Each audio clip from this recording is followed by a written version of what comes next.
Beth नाम की lady को देखते हैं, जिसे देखकर हमें पता चलता है कि ये बहुत ही ज्यादा डिप्रेस्ड है। और यहाँ पर हम बेथ को देखते हैं, वो सारी रात ड्रिंक करती है और अपनी शादी की वीडियोस देखने के बाद सोने चली जाती है। और जब वो सोने जाती है तो वो अपने हस्बैंड को याद करती है और ये विश करती है कि काश वो इसके साथ होता। तभी मेन डोर को कोई नॉक करता है और यहीं पर ये एक मिरर में रिफ्लेक्शन को देखती है, लेकिन यहाँ पर कोई भी नहीं था। इसके बाद हमें नेक्स्ट सीन में दिखाया जाता है कि बेथ की जब आंख खुलती है तो वो देखती है शायद वो कोई ड्रीम देख रही थी। और अब हमें दिखाया जाता है कि बेथ एक प्रोफेशनल टीचर है। वो रेडी होकर अपने स्कूल आती है क्योंकि आज पेरेंट्स टीचर मीटिंग थी। अब उसके पास एक लेडी आती है जो कि उसके स्टूडेंट की मदर थी। वो बेथ से पूछती है कि उसके बेटे को उसने सीक्रेट क्यों दिया, तो बेथ उसको बताती है क्योंकि उसने असाइनमेंट को सबमिट नहीं किया था, इसीलिए उसको सीक्रेट मिला है। तभी वो लेडी कहती है कि मेरा बेटा असाइनमेंट्स लेकर आया था लेकिन आप यहाँ पर मौजूद नहीं थी। तभी बेथ उस लेडी से सॉरी बोलती है और उसके बेटे का बी ग्रेड कर देती है, लेकिन वो लेडी अपने बेटे का ए ग्रेड चाहती थी। फिर बेथ उसको बताती है कि लास्ट थर्सडे मेरे हस्बैंड ने सुसाइड कर ली थी। और अब ये सुनकर वो लेडी चुप हो जाती है। अब आगे हम देखते हैं कि बेथ अपने घर पर है और वो अपने हस्बैंड की डायरी को देख रही थी,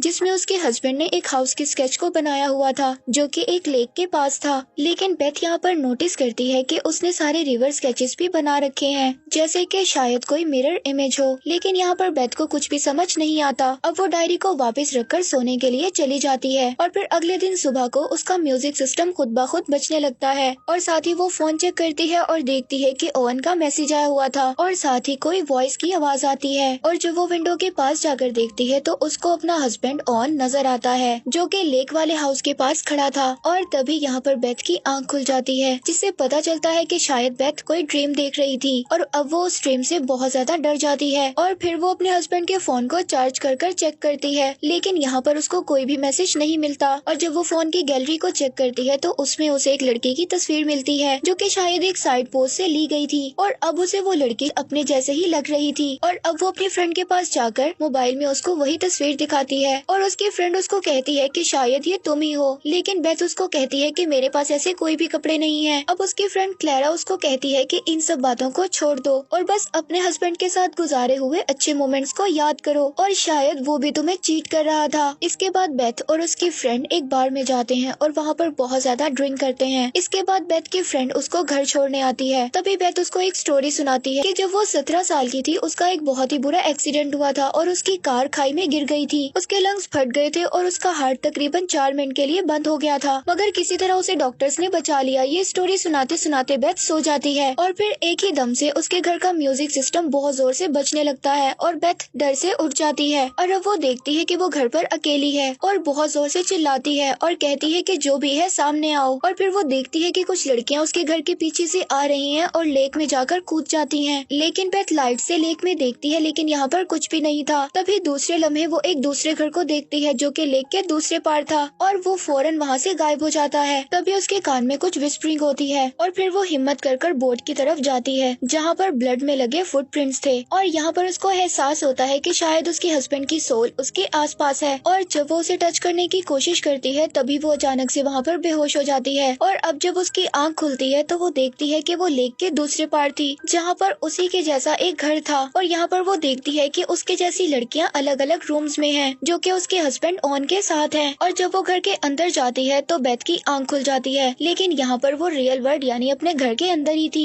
लेकिन यहाँ पर उसको यकीन हो गया था कि जो भी उसके साथ हो रहा है ये कोई ड्रीम नहीं है बल्कि ये कोई सुपरनेचुरल पावर है।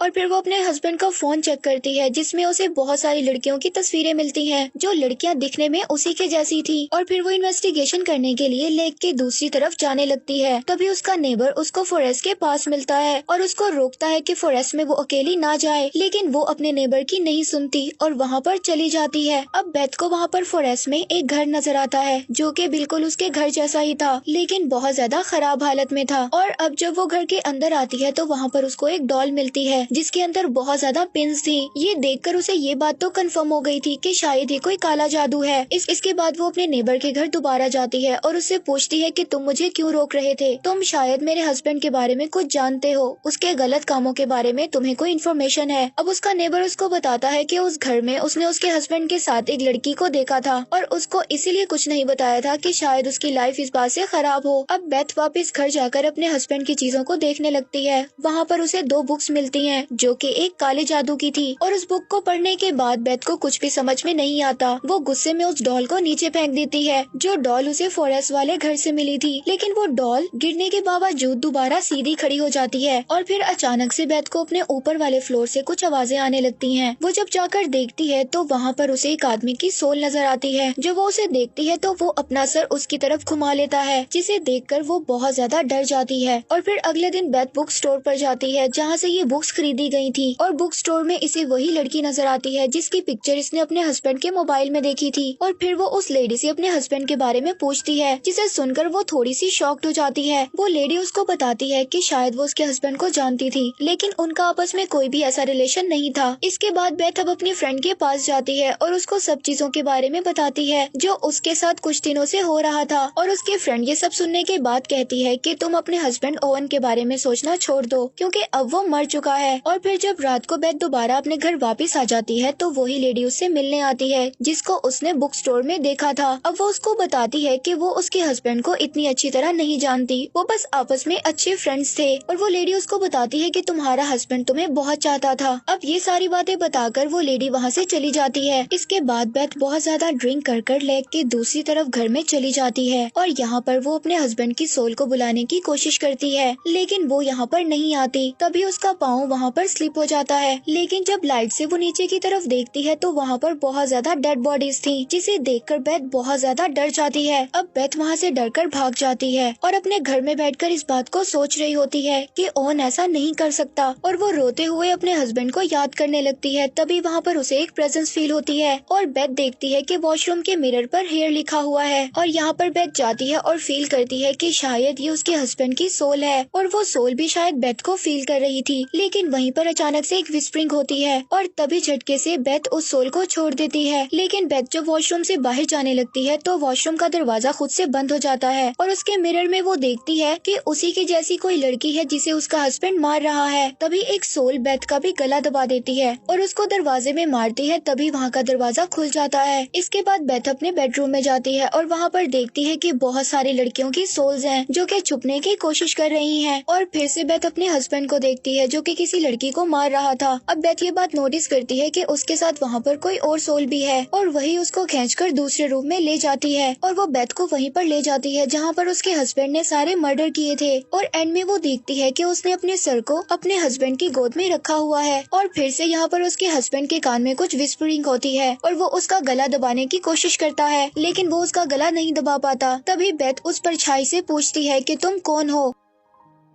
तभी परछाई उसको बोलती है कि आई एम नथिंग, मैं कोई भी नहीं हूँ। लास्ट टाइम तुमने मुझे तब फील किया था जब तुम्हारा एक्सीडेंट हुआ था, मगर उस टाइम तुम किसी तरह बच गई थी। और यहाँ पर हमें असल बात का पता चलता है, ये परछाई कोई और नहीं बल्कि डेथ है। और जब आखिरी टाइम में बेथ एक्सीडेंट के बाद जिंदा हो गई थी तभी से डेथ बेथ के पीछे पड़ी थी और वो उसको यहाँ से ले जाना चाहती थी, मगर बार बार उसका हस्बैंड उसको बचा लेता था। और उसके हस्बैंड ने ही डेथ को भड़काने के लिए एक मिरर हाउस बनाया था और वहीं पर वो बेथ जैसी लड़कियों को लाता था और डेथ की विस्परिंग के बाद वो उन लड़कियों को मार देता था। बेसिकली यहाँ पर जो डेथ है वो ओवन से ही बेथ को मरवाना चाहती थी। तो यहाँ पर बेथ का हस्बैंड डेथ को ही ट्रिक कर रहा था और आखिर में हम देखते हैं कि डेथ बेथ की सोल को बंदी बना लेता है, क्योंकि डेथ यहाँ पर बेथ को खुद नहीं मार सकती, उसको अपनी जान खुद ही लेनी होगी, तभी वो उसकी सोल को मार पाएगा। और अब बेथ की सोल इस वक्त डेथ और लाइफ के डायमेंशन में फंसी हुई थी और अब डेथ यहाँ पर उसके हस्बैंड की शक्ल में उसको बहुत ही ज्यादा बहलाने और फिसलाने का काम करती है कि बेथ को जिंदगी वर्थलेस लगे और वो अपने आप को यहाँ पर गोली मार ले और वो खुद से सुसाइड कर ले।